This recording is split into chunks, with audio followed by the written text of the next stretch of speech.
उर्दू सफ़ा को सब्सक्राइब कीजिए और आने वाली हर नई वीडियो के लिए घंटी दबाइए। इसका नाम मार्टिन है। इसका एक साथी यहाँ से करीब चौक पर एक बुक स्टॉल पर मौजूद है। इमरान ने बताया, ओह, इसलिए तो मैं कह रहा था कि उसे यहाँ अगवा करा लूं, मगर तुमने निगरानी के चक्कर में लगा दिया। डॉक्टर विक्सी ने बड़े जोशीले लहजे में कहा, निगरानी के नतीजे में ही तो मालूम हुआ कि वो कौन है, वरना शायद मालूम ही ना होता और उसका साथी अपने पूरे ग्रुप को तलब करा लेता। आप ऐसा करें, अपने आदमी भेजकर उसके साथी को अगवा करा लें। मार्टिन से मैं खुद निपट लूंगा। इमरान ने पूछा, इसका हुलिया बताओ, अभी 5 मिनट में वो यहाँ होगा। डॉक्टर विक्सी ने जोशीले लहजे में कहा। इमरान ने सफदर का बताया हुलिया डॉक्टर विक्सी को सुना दिया। डॉक्टर किसी हुलिया सुनते ही तेजी से पलटा और कमरे से बाहर निकल गया। और इमरान जाहिर है अब बाहर जाकर क्या करता, वो वहीं कुर्सी पर बैठ गया। वो सोच रहा था कि काश इन लोगों के जिस्मों में वो ट्रांसमिट फ्यूज मौजूद हो। रिचर्ड की पिंडली तो साफ थी, वो दरअसल फिनलैंड से आया था, इसलिए यहाँ पावरलैंड के किसी ऐसे आदमी को ढूंढ निकाले जिसकी पिंडली में ट्रांसमिट फ्यूज मौजूद हो। वो इस ट्रांसमिट फ्यूज को दुरुस्त हालत में हासिल करना चाहता था ताकि उस पर रिसर्च करके वो खुद इस निज़ाम को समझ सके। उसके बाद वो अपने और अपने साथियों में वो ट्रांसमिट फ्यूज लगाकर पावरलैंड में दाखिले का रास्ता बना सके। जब डॉक्टर किसी को कमरे से गए हुए 10 मिनट से भी ज्यादा गुजर गया तो इमरान उठकर कमरे से बाहर निकला। डॉक्टर विक्सी पोर्च में मौजूद था। इमरान जब डॉक्टर के पास पहुंचा तो इसी लम्हे कोठे के अंदर खुले फाटक से एक कार अंदर दाखिल हुई। कार तेजी से दौड़ती हुई पोर्च में आई और दूसरे लम्हे उसके दरवाजे खुले और 2 अफराद ने बाहर निकलकर एक बेहोश आदमी को बाहर खींच लिया। इस पर नजरें डालते ही इमरान समझ गया कि ये मार्टिन का साथी है। ये आ गया प्रिंस। डॉक्टर विक्सी ने मुस्कुराते हुए बेहोश आदमी की तरफ इशारा करते हुए कहा, इसे उठाकर अंदर पहुंचाओ, मैं जरा इसको टटोल लूं कि इसके जिस्म पर कोई गोश्त है या नहीं। इमरान ने मुस्कुराते हुए कहा और फिर डॉक्टर विक्सी के इशारे पर उसने उसे उठाकर कांधे पर लादा और कमरे की तरफ बढ़ गया। इमरान और डॉक्टर विक्सी उसके पीछे थे। इमरान के कहने पर इस बेहोश आदमी को एक सोफे पर डाल दिया गया। इमरान ने तेजी से आगे बढ़ना चाहा और उसने उसकी पतलून के पांचे ऊपर की तरफ चढ़ा दिए। दूसरे लम्हे उसका चेहरा खिल उठा। इस आदमी की पिंडली पर नीले रंग का वो मखसूस लकीर साफ नजर आ रही थी जो उसने लेडी एशले की पिंडली पर देखी थी। इसका मतलब था कि ट्रांसमिट फ्यूज उसकी पिंडली में मौजूद है। डॉक्टर, फौरन लेबोरेटरी ले चलो, ये मेरा मतलब का आदमी है। डॉक्टर ने तेजी से झुककर इस आदमी को उठाकर अपने कांधे पर लादा और फिर मशीनरी से लेबोरेटरी की तरफ तकरीबन भागने लगा और डॉक्टर विक्सी भी उसके पीछे था। लेबोरेटरी के बंद दरवाजे पर पहुंचकर इमरान रुक गया। उसका अंदाज में बेचैनी थी। उसे सिर्फ ये खतरा था कि कहीं पावरलैंड हेडक्वार्टर वाले उसे चेक ना कर रहे हों और ट्रांसमिट फ्यूज ही ना उड़ा दें। डॉक्टर विक्सी ने आगे बढ़कर लेबोरेटरी का बंद दरवाजा खोला और इमरान ने आगे बढ़कर उसे बेंच पर लिटा दिया। डॉक्टर, मैंने इसका ऑपरेशन करना है, गहरी बेहोशी की दवा दो। इमरान ने कोट की इंदरूनी जेब से तेज धार खंजर निकालते हुए कहा और डॉक्टर विक्सी सर हिलाता हुआ एक अलमारी की तरफ बढ़ गया। उसने अलमारी में से एक बोतल उठाई और फिर वापस आकर उसने उसका ढक्कन खोला और उसे बेंच पर बेहोश पड़े हुए शख्स की नाक से लगा दिया। ढक्कन खुलते ही बोतल में से गैस की तरह निकली जैसे प्रेशर से फेंकी जा रही और दूसरे लम्हे डॉक्टर ने बोतल हटाकर ढक्कन दोबारा लगा दिया। अब ये 4-5 घंटों से पहले होश में नहीं आ सकता और फिर बेहोशी इतनी गहरी होगी कि उसके जिस्म के टुकड़े उड़ा दो, उसे महसूस भी ना होगा। डॉक्टर विक्सी ने मुस्कुराते हुए कहा और इमरान ने सर हिलाते हुए उसकी नंगी पिंडली में झुक गया। इमरान ने खंजर की मदद से बड़ी महारत से उसकी पिंडली के गोश्त को इस नीली लकीर के करीब से काटना शुरू कर दिया। थोड़ी देर बाद खंजर लहू से लथड़ा चुका था और इमरान के हाथ में एक नीले रंग की चपटी सी पत्ती मौजूद थी। जिस जगह से इमरान ने वो चिपटी पत्ती निकाली थी वहां अब शिगाफ नजर आ रहा था जिसमें से खून निकल रहा था। तुम इसका जख्म बंद कर दो डॉक्टर, मैं इसे चेक कर लूं, इमरान ने तेज लहजे में कहा और खंजर एक तरफ फेंककर उसने जेब से एक पतली सी तार निकाली और उसके चिपटे सिरे को उसने पत्ती से छुआ। इसके साथ ही सनसनाहट सी महसूस हुई और इमरान के लबों पर मुस्कुराहट रेंगने लगी। डॉक्टर, तुम्हारे पास साइंस लेबोरेटरी तो नहीं होगी? इमरान ने पूछा। मेरे पास तो नहीं है, अलबत्ता यहाँ करीब ही एक डॉक्टर आलिरी है, वहाँ लेबोरेटरी मौजूद है, वो मेरा दोस्त है। डॉक्टर विक्सी ने जो इस जख्म की पिंडली को देख रहा था जवाब देते हुए कहा, क्या वो भरोसे का आदमी है? इमरान ने कहा, हाँ, भरोसे का आदमी है। डॉक्टर विक्सी ने जवाब दिया। गुड, तो मुझे वहां फौरन ले चलो, जल्दी, जिस कदर भी जल्दी हो सके। इमरान ने पुरजोश लहजे में कहा, हाँ आओ चलो, मगर वो सामने वाली कोठी में मौजूद सरगना का क्या होगा? डॉक्टर ने कहा, क्या तुम उसे अगवा कर सकते हो? इमरान ने लेबोरेटरी के दरवाजे की तरफ बढ़ते हुए पूछा। हाँ, क्यों नहीं, मैंने तो पहले ही कहा था, डॉक्टर ने जवाब दिया। तो उसे अगवा कर लो, जिंदा या मुर्दा, जिस हालत में भी चाहो, इमरान ने कहा और डॉक्टर ने सर हिला दिया। फिर डॉक्टर तो बाहर निकलकर अपने आदमियों को हिदायत देने में मसरूफ हो गया। अलबत्ता इमरान को सफदर का ख्याल आ गया। इसने ट्रांसमिट फ्यूज अपनी जेब में डाल लिया था। जब डॉक्टर विक्सी ने अपने आदमी को हिदायत दी थी तो वो कार में बैठ गया। इमरान उसके साथ ही बैठ गया। बाहर जरा कार रोकना, मैं अपने आदमी को साथ ले लूं, इमरान ने कहा और डॉक्टर ने सर हिला दिया। डॉक्टर ने कार कोठी से बाहर निकालकर एक तरफ कार करके रोक दी और इमरान दरवाजा खोलकर नीचे उतरा। फिर उसे सब्ज कोठी से जरा हटकर एक दरख्त के साथ खड़ा सफदर नजर आ गया। इमरान ने सर पर हाथ रखकर उसे मखसूस इशारा किया तो सफदर चौंक पड़ा और फिर वो तेज तेज कदम उठाता इमरान की तरफ बढ़ता चला आया।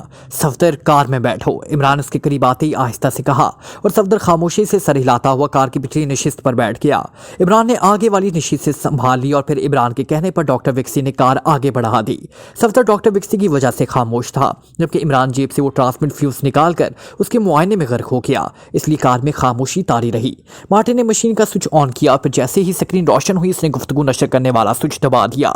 स्क्रीन पर पहले तो आड़ी तिरछी लकीरें सी नमूदार हुई, फिर स्क्रीन पर सुर्ख रंग छा गया। इस सुर्ख रंग में मुख्तलिफ रंगों का बना हुआ दायरा तेजी से फैलने और सिमटने लगा और मार्टिन के साथ साथ मार्कोइस भी चौकन्ना हो गया, क्योंकि इस दायरे का मतलब था कि दूसरी तरफ से उन्हें स्क्रीन पर बाकायदा चेक किया जा रहा है।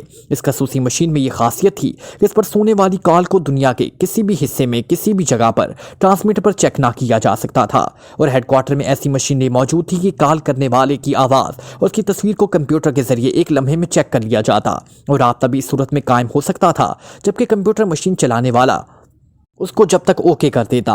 Hello hello Martin calling chief boss, over. Screen पर सिमटते हुए फैलते हुए दायरे को देखते ही मार्टिन ने मौतबाना लहजे में कहा, यस हेनरी स्पीकिंग, ओवर। दूसरी तरफ से हेनरी की आवाज सुनाई दी। बॉस अहम इत्तलात देने के लिए कॉल की है, ओवर। मार्टिन ने मौतबाना लहजे में कहा। बोलो, ओवर। हेनरी ने मुख्तसर लफ्जों में जवाब देते हुए कहा और मार्टिन ने शुरू से लेकर अब तक की तमाम तफसील बता दी कि किस तरह इमरान की कार पर हमला किया गया और फिर किस तरह वो जख्मी होकर अस्पताल पहुंचा, जहां स्काई और मोन ने हमला किया, मगर वो ना सिर्फ नाकाम रहे बल्कि अपनी जानों से भी हाथ धो बैठे। फिर उसने रिचर्ड के मरने के साथ साथ वाली गद्दारी और उसकी पुलिस को मुखबरी के साथ मार्को इसकी आमद तक की सब कुछ तफसील से बता दिया। तो अली इमरान अतालवी के रूप में तुम्हारे सामने वाली कोठी में मौजूद है, ओवर। हेनरी ने बड़े स्पार्ट लहजे में कहा। यस बॉस, वो किसी डॉक्टर विक्सी की कोठी में है और स्टार ने रिपोर्ट दी है कि डॉक्टर विक्सी के आदमी मेरी कोठी की निगरानी कर रहे हैं, ओवर। मार्टिन ने जवाब दिया। और तुम इन निगरानी करने वालों के डर से अंदर छुपे बैठे हो। मार्टिन, तुम्हारी सलाहियतों को क्या हुआ है? क्या तुम जहनी और जिस्मानी तौर पर मफलूज हो गए हो? और वो तुम्हारा अहमक साथी स्टार सिर्फ अली इमरान की कार की निगरानी करता रहा है। मैंने तुम्हें क्या हुक्म दिया था कि मुझे अली इमरान की लाश चाहिए, हर कीमत पर, हर हालत में चाहिए। इसके लिए तुम्हें पूरा चंडी शहर ही क्यों ना उड़ाना पड़े? क्या तुम इस डॉक्टर विक्सी की कोठी को रेंज बम से नहीं उड़ा सकते? जीरो पावर से इस कोठी की ईंट से ईंट नहीं बचाई जा सकती? क्या टैक्सी पर बम ना फेंका जा सकता था? क्या मैं तुम्हारे और तुम्हारे इस अहमक साथी के लिए रेड वार्निंग जारी कर दूं, ओवर। हेनरी ने गुस्से की शिद्दत से धारते हुए कहा। उसके लहजे से साफ जाहिर हो रहा था कि वो गुस्से की शिद्दत से दांत पीस रहा है। सॉरी बॉस, मैंने वाकई इस लाइन पर सोचा ही ना था, हालांकि मेरे पास ये रेंज के बम मौजूद हैं और जीरो बम भी। दरअसल मैं वॉकर की मुखबरी की वजह से जहनी तौर पर उलझ गया था, ओवर। मार्टिन का चेहरा रेड वार्निंग के अल्फाज सुनते ही हल्दी की तरह जर्द पड़ गया। वॉकर को गोली मार दो, ये मसाइल बाद में निपटते रहेंगे, तुम अली इमरान को खत्म कर दो अभी और इसी वक्त, और मुझे रिपोर्ट दो कि तुमने इसकी लाशें हासिल कर ली हैं। मैं तुम्हारी कॉल का इंतजार करूंगा। और सुनो, नाकामी की सूरत में मुझे रिपोर्ट देने की जरूरत नहीं, बल्कि खुदकुशी कर लेना, ओवर। हेनरी ने इंतहाई करख्त लहजे में जवाब देते हुए कहा। आप बेफिक्र रहें बॉस, आपको मायूसी नहीं होगी, ओवर। मार्टिन ने इंतहाई मुस्तैद लहजे में कहा। ओवर एंड ऑल, दूसरी तरफ से कहा गया और मार्टिन ने तेजी से मशीन के स्विच ऑफ करने शुरू कर दिए। उसके अंदाज में ऐसी फुर्ती थी कि जैसे जिस्म में खून की बजाय पारा दौड़ने लगा हो। मशीन ऑफ करके उसने उसी मशीन के निचले हिस्से में बने हुए एक खाने को खोला और फिर उसमें से एक लोहे का संदूक बाहर खींच लिया। यह खासा वजनी था, इसकी साख्त मोटर बैटरी जैसी थी, अलबत्ता इसकी साइड में एक पतली सी तार, उसके साथ ही सुर्ख रंग की पेंसिल सी लटकी हुई थी। मार्कोइस, उसे मेरे साथ उठाकर ऊपर वाली मंजिल में पहुंचाओ। मैं पहले इस डॉक्टर की कोठी तबाह करूंगा, फिर जो होगा देखा जाएगा। मार्टिन ने करीब खड़े हुए मार्कोइस से मुखातिब होकर कहा और मार्कोइस ने सर हिलाते हुए एक तरफ से इस बैटरी नुमा संदूक को उठा लिया, दूसरी तरफ से उसे मार्टिन ने उठाया हुआ था। यह अपने हुजम से कहीं ज्यादा वजनी था। इन दोनों के चेहरे वजन की वजह से सुर्ख हो रहे थे। वो इस मशीन को उठाए सीढ़ियां चढ़ते हुए ऊपर पहुंचे और फिर बरामदे में पहुंचकर उन्होंने ऊपर जाने वाली सीढ़ियां चढ़ना शुरू कर दी। थोड़ी देर बाद बालकोनी के पीछे कमरे में पहुंच गए। जब बालकोनी के इस कमरे में पहुंचकर इन दोनों ने वो मशीन रखी तो वो दोनों बुरी तरह हाँप रहे थे। ये क्या चीज है जनाब, बहुत ही वजनी है, मार्कोइस ने पूछा।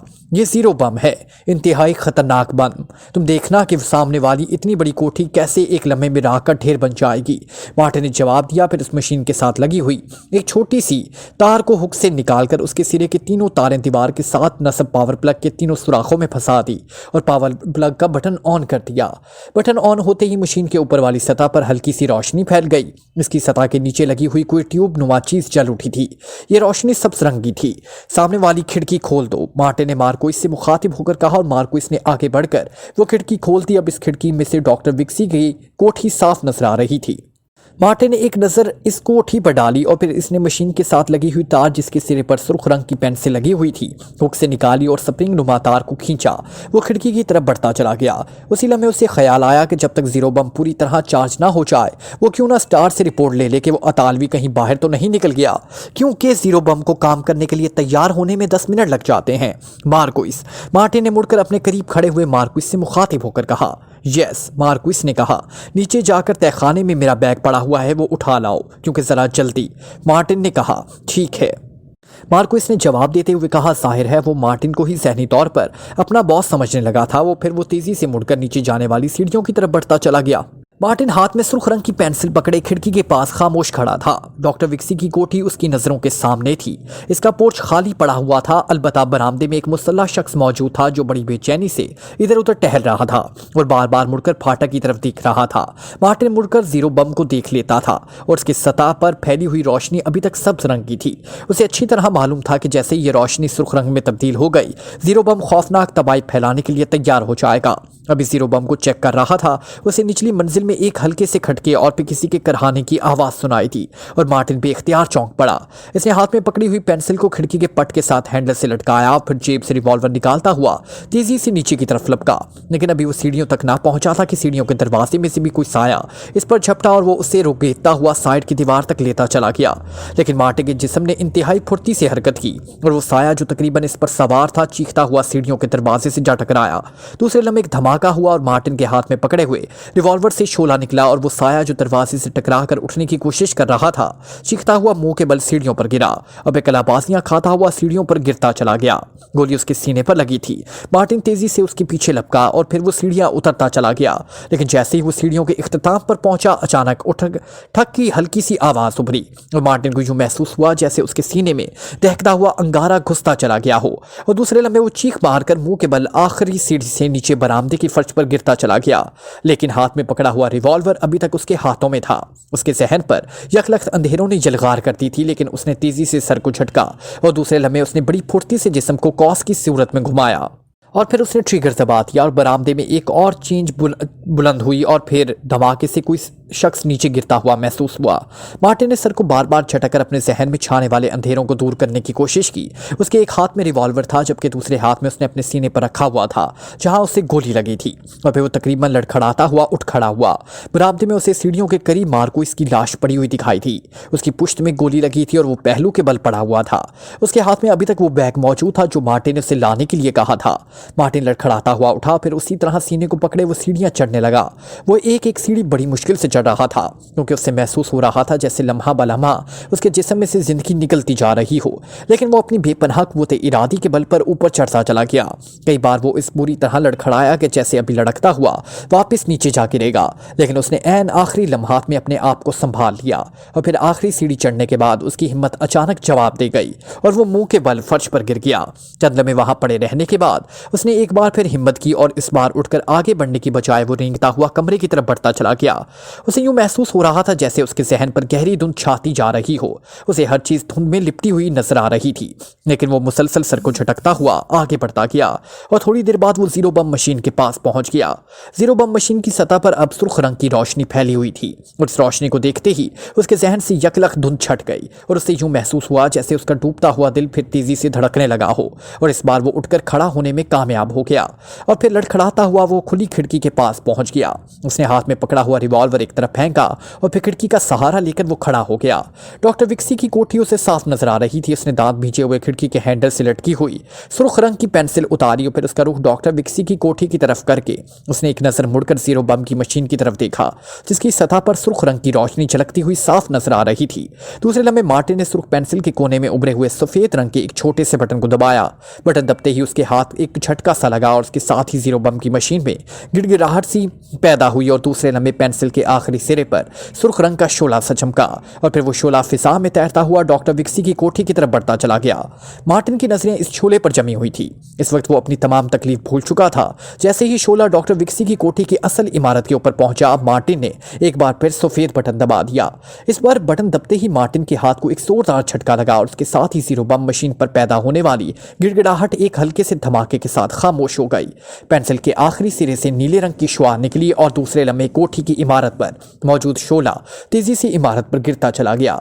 जैसे ही वो शोला इमारत से टकराया, एक कान फाड़ देने वाला धमाका हुआ। यह धमाका इस कदर शदीद था कि मार्टिन को अपने वाली कोठी भी लरसती हुई महसूस हुई और बेख्तियार लड़खड़ा कर नीचे गिर पड़ा।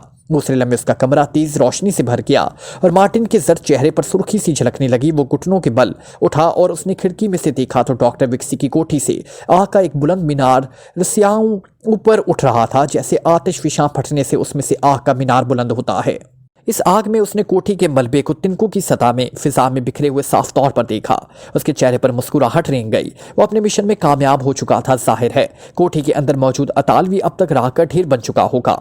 उसके साथ ही वो तेजी से मुड़ा और इस बार वो उठकर खड़ा होने में कामयाब हो गया। डॉक्टर विक्सी की कोठी के तबाह होते ही उसके जिस्म में जिंदगी की लहर दौड़ गई और फिर वो तेजी से सीढ़ियों की तरफ बढ़ता चला गया। उसका एक हाथ अभी तक सीने पर जमा हुआ था और उसके तमाम कपड़े उसके अपने खून से लथड़े चुके थे, क्योंकि उसके सीने में खून मुसलसल रस रहा था। लेकिन मिशन की कामयाबी ने उसे एक नया हौसला दे दिया था। सीढ़ियां उसने तकरीबन लड़कते हुए तय की और फिर बरामदे में मौजूद लाशों को फलांगता हुआ वो तहखाने की तरफ बढ़ता चला गया।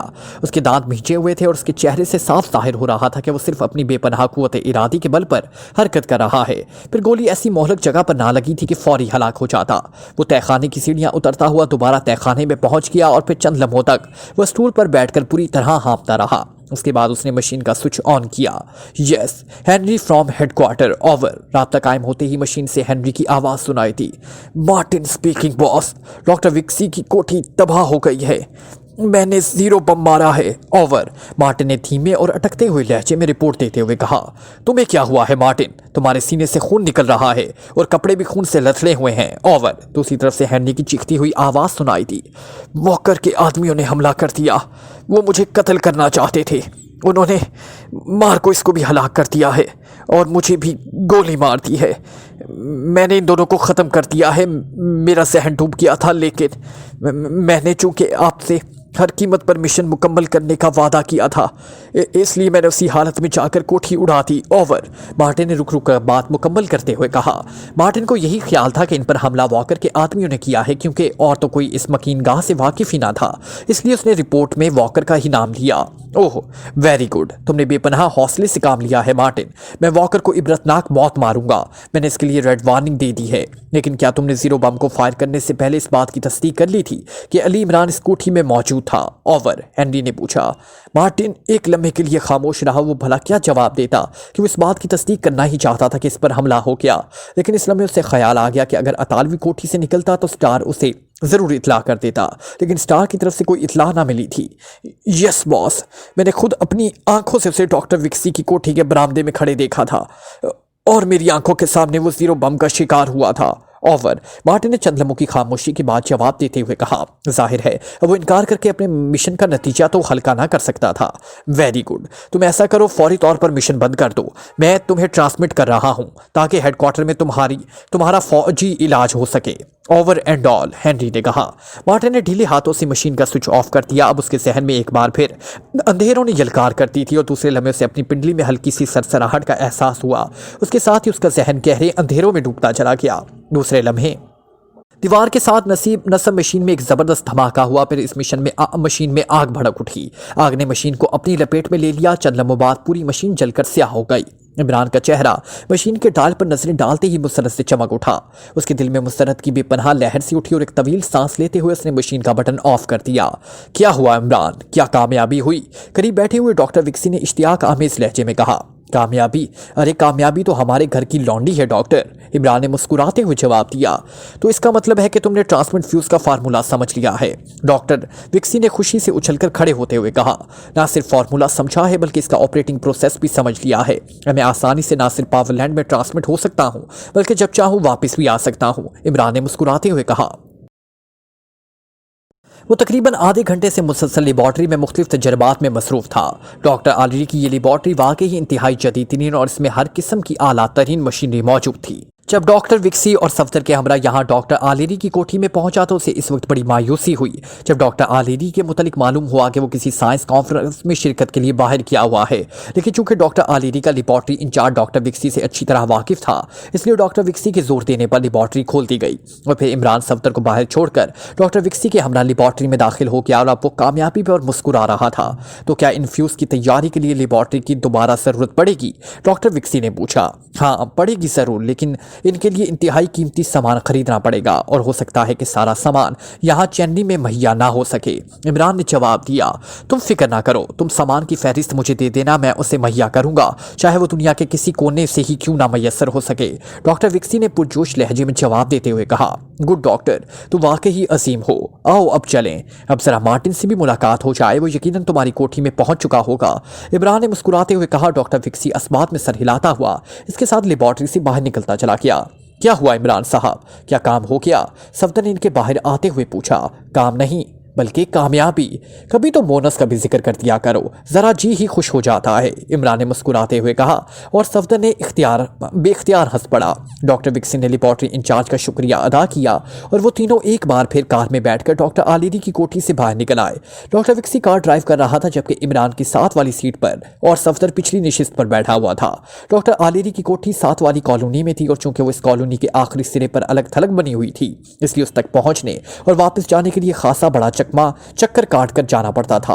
कार चलते ही इमरान ने जेब से कागज निकाला और उसे बगौर देखने में मसरूफ हो गया।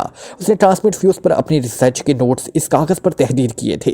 वो इस नजरिए से चेक कर रहा था कि उनकी मदद से ट्रांसमीटर फ्यूज और उसके ऑपरेट्स के लिए मतलूबा सामान की फहरिस्त तैयार कर सके। कार खासी तेज रफ्तारी से सड़क पर दौड़ती चली जा रही थी। अरे ये क्या? डॉक्टर विक्सी के मुंह से अचानक आवाज बुलंद हुई और साथ ही कार एक जोरदार झटका खाकर लहराई। इमरान ने चौंक कर सर उठाया। उसी लम्हे कार को जोरदार ब्रेक लगे और फिर डॉक्टर विक्सी दरवाजा खोलकर नीचे उतरा और आगे भागता चला गया। इमरान और सफदर भी उसके पीछे उतरे और फिर वो दोनों भी हैरत का जबरदस्त झटका खाकर रह गए, क्योंकि डॉक्टर विक्सी की कोठी के गिर्द पुलिस और फायर ब्रिगेड के इंजन फैले हुए थे और बेशुमार लोग जमा थे और कोठी राख का ढेर बन चुकी थी। इसमें से आग के शोले अभी तक निकल रहे थे। फायर ब्रिगेड का अमला इस आग को बुझाने में मसरूफ था। अब वो बेचारा डॉक्टर विक्सी इमरान के मुंह से निकला और फिर वो तेजी से आगे बढ़ा, लेकिन आगे मौजूद पुलिस अफसरों ने उसे आगे जाने से रोक दिया। कोठी को क्या हुआ, ये कैसे चली? इमरान ने बेख्तियार होकर पूछा। मालूम नहीं, इसमें अचानक आग भड़क उठी और पूरी कोठी तबाह हो गई। वैसे ऐनी शाहिदों का बयान है कि आग के शोलों में कोठी की इमारत का मलबा तिनकों की तरह उड़ता फिर रहा था। इससे तो मालूम होता है इस पर कोई ताकतवर बम मारा गया है, पुलिस ऑफिसर ने जवाब देते हुए कहा। मैं डॉक्टर विक्सी का मेहमान हूं, क्या मैं अंदर जा सकता हूं? इमरान ने दांत भींचते हुए कहा। सॉरी सर, अभी आप यहाँ रुकें। डॉक्टर विक्सी साहब अंदर गए हैं, लेकिन अब वो राख को देखकर क्या करेंगे? कोठी की हर चीज जल चुकी है, राख का ढेर बन चुकी है, पुलिस ऑफिसर ने जवाब दिया और इमरान चंद में खामोश खड़ा वो चलती हुई कोठी की तरफ देखता रहा। फिर अचानक उसकी नजरें मुकाबिल की सब कोठी पर पड़ी। उसके ऊपर वाली बालकनी के पीछे कमरे की खिड़की पूरी तरह खुली हुई थी और इमरान का सहन तेजी से घूम गया। ओ चार्ली, इमरान ने सफदर का हाथ दबाते हुए कहा, जो खुद हैरत से बुत बना चलती हुई कोठी को देख रहा था। हालांकि तकरीबन 1 घंटा पहले वो इससे बिल्कुल दुरुस्त हालत में छोड़कर गए थे। इमरान सफदर को लिए तेजी से पीछे हटता चला गया। उसने सब कोठी में दाखिल होने का फैसला किया था। कोठी की इस तरह अचानक दबाई में उसे बम मार्टिन का हाथ नजर आता था। यकीनन इस खुली खिड़की से कोठी पर कोई खौफनाक बम फेंका गया होगा और इमरान समझ गया था कि ये सब कुछ उसकी वजह से हुआ था। उन्हें शायद इमरान की कोठी से बाहर निकलने का पता ना चल सका था और उन्होंने उसे खत्म करने करने के लिए पूरी कोठी ही फूंक डाली थी। पिछली गली में से होते हुए वो जल्दी सब्ज कोठी के उकबी गेट की तरफ पहुंच गए और दूसरे लम्हे ये देखकर ठटक गया कि उकबी दरवाजा खुला हुआ था और कोठी के अंदर मुकम्मल खामोशी तारी थी। यूं लगता था जैसे कोठी खाली पड़ी है। इमरान तेजी से अंदर दाखिल हुआ, सफदर भी उसके पीछे था और फिर बरामदे में पहुंचते ही वो ठटक गए। बरामदे में ऊपर जाने वाली सीढ़ियों के करीब ही 3 अफराद की लाशें पड़ी हुई थी। इनमें से 2 को तो इमरान ने पहचान लिया। दोनों डॉक्टर विक्सी के आदमी थे। उन्होंने इमरान इस वक्त डॉक्टर विक्सी की कोठी के बरामदे में खड़े देखा था। जब इमरान डॉक्टर विक्सी के पास पहुंचा था, तीसरा शख्स अलबत्ता अजनबी था। उसके हाथ में एक स्याह रंग का बैग था। ये बैग मार्टिन के हाथ में था जब वो उस कोठी में दाखिल हुआ था। सफदर ने बैग रखते ही कहा और इमरान ने सर हिला दिया और फिर उन्होंने कोठी के मुख्तलिफ कमरे चेक किए। थोड़ी ही देर में वो तहखाने में पहुंच गए जहां दीवार के साथ एक मशीन नस्ब थी। मशीन के सामने रखे हुए स्टूल पर खून के धब्बे मौजूद थे और स्टूल के इर्द गिर्द फर्श पर भी खून के गहरे धब्बे मौजूद थे। इस तरह मशीन के 1-2 स्विच भी खून आलूद उंगलियों के निशानात उभरे हुए साफ दिखाई दे रहे थे। अलबत्ता कमरा खाली पड़ा हुआ था। खून के चंद कतरे दरवाजे से स्टूल तक जाते हुए दिखाई दे रहे थे। इमरान गौर से मशीन की साख्त को देखता और फिर सर हिलाता हुआ वापस बढ़ गया। मशीन जलकर स्याह हो चुकी थी। यूं लग रहा था जैसे मशीन को आग लगाकर बाकायदा चला दिया गया हो। यह मशीन हेडक्वार्टर से राब्ते का जदीदतरीन ट्रांसमीटर मालूम होता है। आओ पहले ऊपर चेक कर लें, इमरान ने सीढ़ियां चढ़ते हुए सफदर से कहा और सफदर ने सर हिला दिया।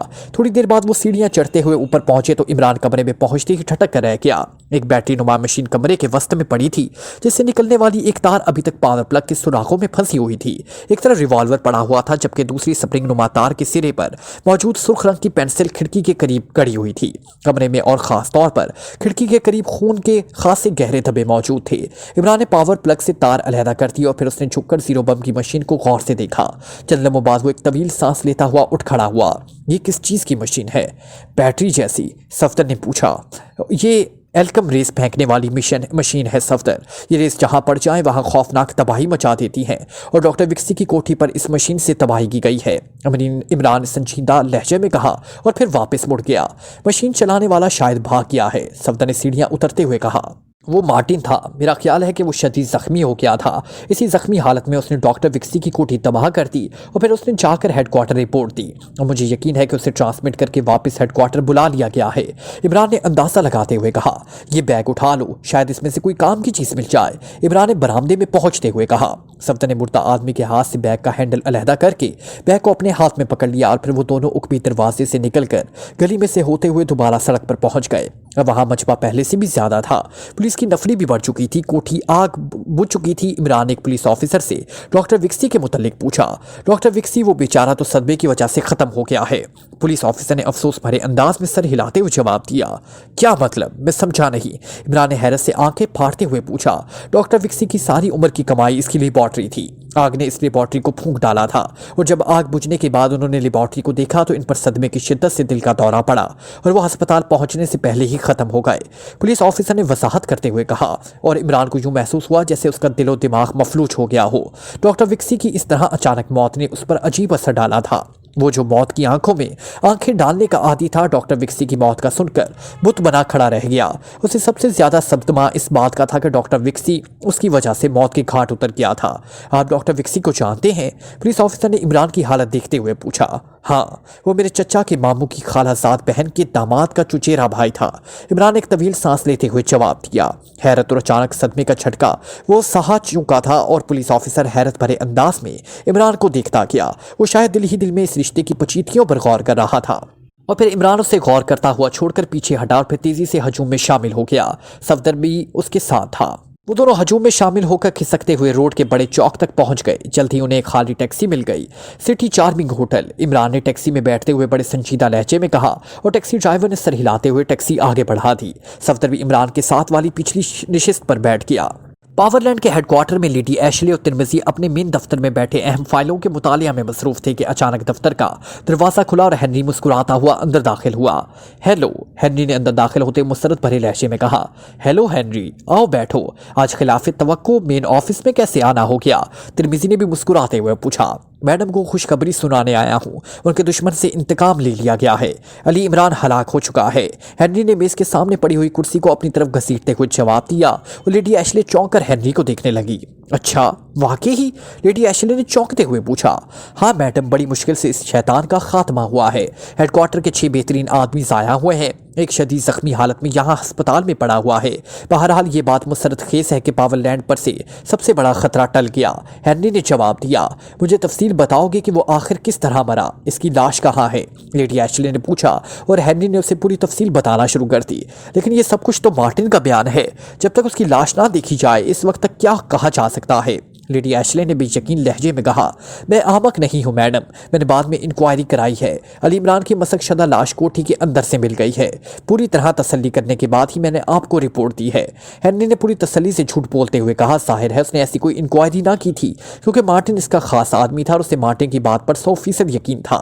लेकिन ये बात वो भी जानता था कि लेडी एशले और तिरमिजी सिर्फ मार्टिन की बात पर एतमाद करने पर तैयार ना होंगे। ओह, फिर तो ठीक है। बहरहाल थैंक यू हेनरी, तुमने मेरा इंतकाम भी ले लिया। और दूसरी बात यह कि अब कम अज़ कम तुम्हें खुद तो यकीन आ गया कि इमरान ख़त्म हो गया है। लेडी एशले ने कदरे तंजिया लहजे में जवाब देते हुए कहा और हेनरी मुस्कुरा कर रह गया। मैडम, आप समझ नहीं सकती कि इमरान क्या बला था। अगर यह हलाक ना होता तो मुझे वाकई चैन ना आता, हेनरी ने कहा।